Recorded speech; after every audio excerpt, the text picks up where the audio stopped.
والذين كفروا عما أنذروا معرضون আর তারা এই কারণে কুফরি করেছে, কাফের হয়ে গেল। কাফের হওয়ার কারণ, কুফরি হওয়ার কারণ হচ্ছে কুফরি এরাজ।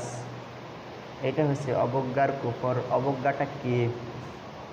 অবজ্ঞাটা হচ্ছে এই ইমানডে অনেক বড় দামি জিনিস। ইমান, আমি সর্বশ্রেষ্ঠ দৌলত, সর্বশ্রেষ্ঠ সম্পদ আল্লাহ আমাকে দান করেছেন। আল্লাহ আমাকে সর্বশ্রেষ্ঠ সম্পদ ইমান দান করেছেন।